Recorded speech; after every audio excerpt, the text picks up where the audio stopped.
Hello friends, आप सभी का स्वागत है। तो फ्रेंड्स बात करेंगे इस वीडियो में क्रिप्टो मार्केट न्यूज़ के ऊपर में। तो फ्रेंड्स अभी टाइम पर मार्केट में जितनी बड़ी अपडेट्स होगी सबको बारी बारी से कवर करते चलेंगे। तो चलो फ्रेंड्स शुरू करते हैं सबसे पहले वाले न्यूज़ के साथ में।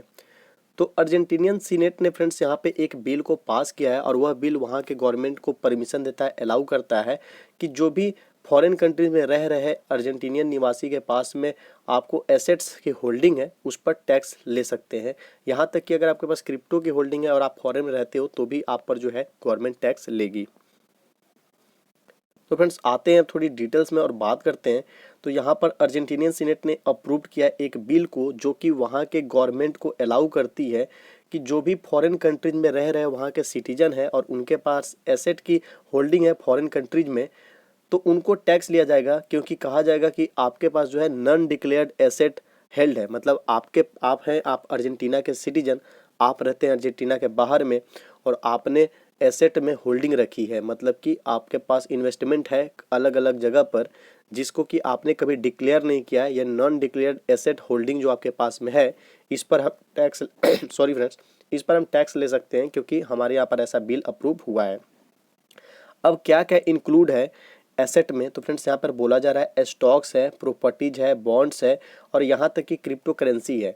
अब पर्पस क्या है लेजिस्लेशन का कि इस तरह की वो कदम उठाई है, तो यहाँ पर बोला जा रहा है कि पर्पस जो है लेजिस्लेशन का ये होगा कि वो ज़्यादा से ज़्यादा जो है फंड को कलेक्ट करे ताकि 45 बिलियन डॉलर की जो डेप्ट है उस पर जो कर्ज है अर्जेंटीना के ऊपर में आईएमएफ के तरफ से उसको वो पे कर सके। तो फ्रेंड्स साफ साफ मुद्दा लगभग इतना में ही हम लोग सब कुछ समझ चुके हैं कि ये जो बिल पास किया गया है इसे किस तरह से इम्पोज किया जाएगा। जो फॉरेन में रह रहे हैं उनके पास किस किस तरह की होल्डिंग होगी, उसके बावजूद उन्हें टैक्स देना पड़ेगा। और आखिर गवर्नमेंट टैक्स ले रही है तो टैक्स क्यों ले रही है।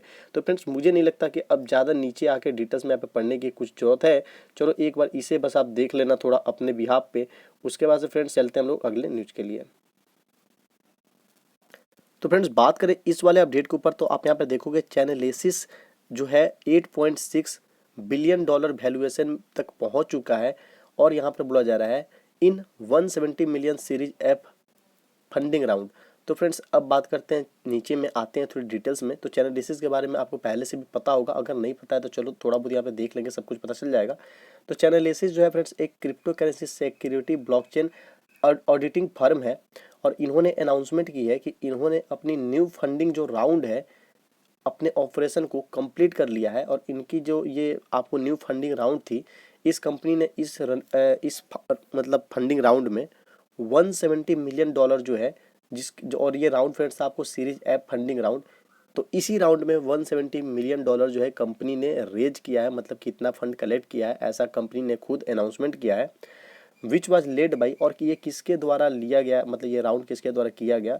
तो यहाँ पर GIC बोला जा रहा है, मतलब कि government of Singapore investment corporation है इसका मतलब। And also had the participant of earlier investors, और इसमें और भी बहुत सारे पार्टिसिपेंट थे जो कि अर्लियर इन्वेस्टर से बिलोंग करते हैं। With the capital influx the company reached a valuation of 8.6 billion dollar. और यहाँ पे बात की जा रही है कि अब कंपनी की अगर वैल्यूएशन की बात करें तो वो इसकी वैल्यू जो हो चुकी है 8.6 बिलियन डॉलर की, इसकी वैल्यूएशन अब फिलहाल हो चुकी है। तो फ्रेंड्स अब यहाँ पर देखो तो इसके बारे में थोड़ा बहुत जो है आपको बात वगैरह मतलब डिटेल्स वगैरह यहाँ पर देखने को मिला है, जिसको मैंने हाईलाइट कर दिया, तो आप देख लेना। और आए थोड़ा सा और नीचे, तो फ्रेंड्स यहाँ पर अब कुछ ज़्यादा यहाँ पे पढ़ने की ज़रूरत नहीं है क्योंकि लगभग हम लोग ने जो मेन चीज़ था वो कवर कर लिया है कि इनकी जो सीरीज एप फंडिंग राउंड थी उसमें इतना मिलियन का इन्होंने रेज किया है फंड। और दूसरी बात ये थी कि इनकी जो वैल्यूएशन है वो काफ़ी ज़्यादा इंक्रीज हुई है और इनके बारे में मैंने बता ही दिया कि ये काम क्या करता है। तो अब बढ़ते हैं अगले न्यूज़ के लिए।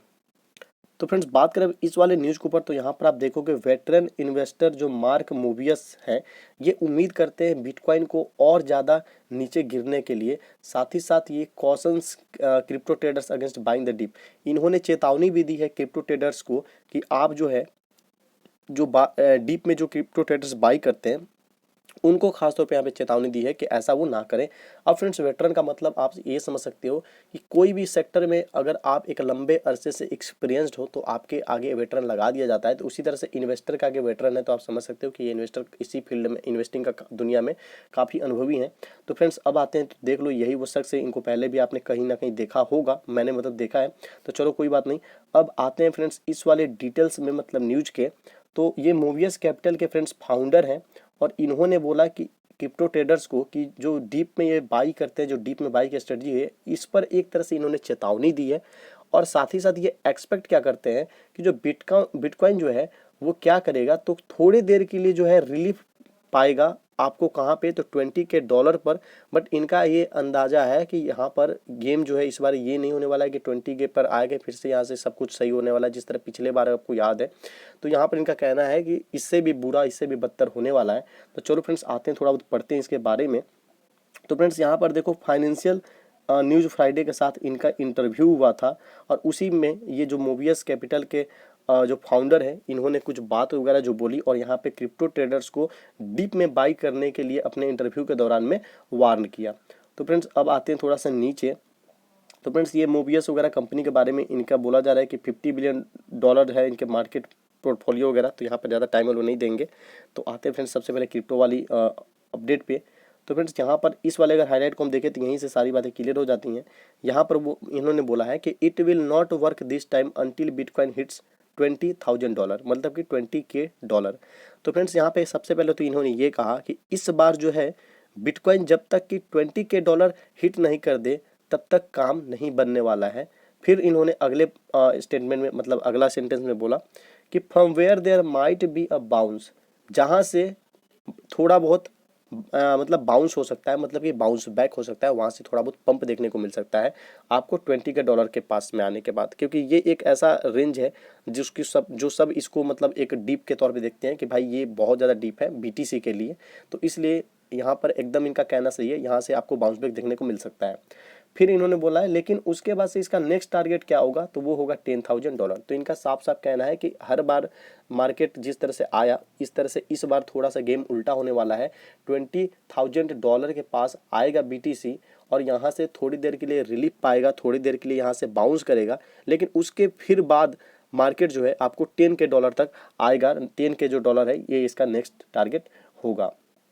तो फ्रेंड्स अब यहाँ पे इन्होंने UST लूना को लेकर कुछ बातें वगैरह यहाँ पे कही हैं। जैसे यहाँ पे देख सकते हो कि जो आपको लूना है, मतलब सॉरी UST है, इसने किस तरह से अपने US$ के अगेंस्ट में, जो कि UST एक आपको स्टेबल कॉइन है, तो फ्रेंड्स इसने सारा अपना पेयरिटी खो दिया और अभी करंटली अगर ट्रेडिंग इसकी देखा जाए तो ये $0.11 के करीब में ट्रेड कर रहा है। जबकि अगर लूना के बारे में बात करें तो लूना इज़ नियर वर्थलेस, मतलब लूना अपने हाई से 99% गिर चुका था और लगभग उसका वैल्यू आपको हाफ पेनी से भी कम हो चुका था। इसलिए यहाँ पे बोला गया है कि लूना तो अब वर्थलेस है, मतलब कि उसका बाजार साफ है।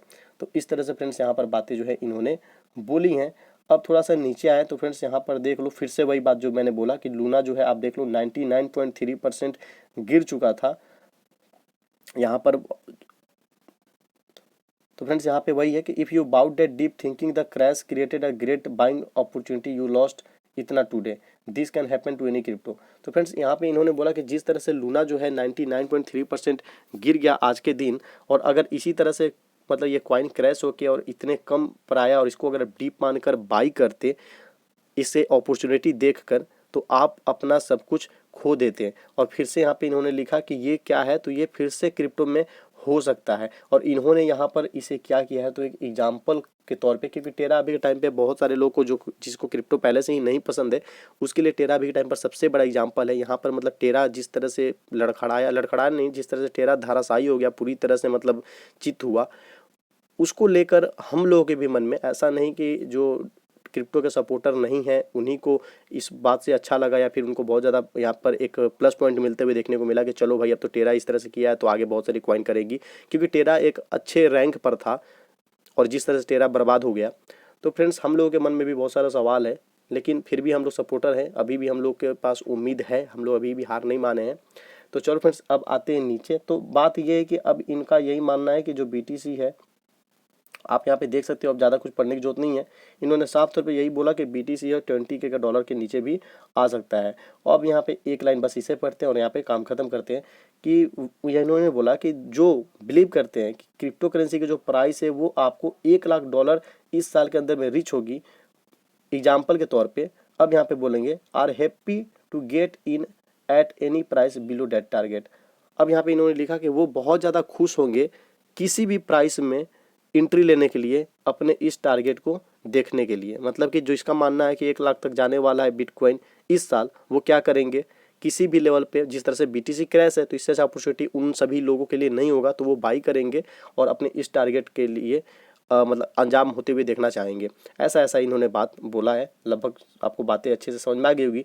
दूसरी, मेरा ईयरफोन वाला जो माइक, मतलब जो इशू है, जैसे माइक वगैरह का आवाज़ वाला दिक्कत है, मुझे पता है आप लोगों को ये दिक्कत हो रही है। मैंने माइक का ऑर्डर लगा दिया। मैं हर वीडियो में बार बार ये रिपीट इसलिए कर रहा हूँ क्योंकि बहुत सारे मेरे व्यूअर हैं जिनको ये बात अभी नहीं पता होगा कि, क्योंकि बहुत दिन से मुझे बार बार आप लोग बोल रहे थे और कंप्लेन आ रहा था कि मतलब माइक को लेकर, तो इसलिए मैंने माइक का ऑर्डर लगा दिया है। बस अब जब मेरे पास माइक डिलीवर हो जाएगा उसके बाद से ये वाला इशू भी खत्म हो जाएगी। तो फ्रेंड्स, आई होप आपको ये वीडियो जरूर पसंद आएगी। तो प्लीज़ लाइक करना, चैनल पर नहीं तो सब्सक्राइब करो, सपोर्ट करो। मिलते हैं अपने नेक्स्ट वीडियो में।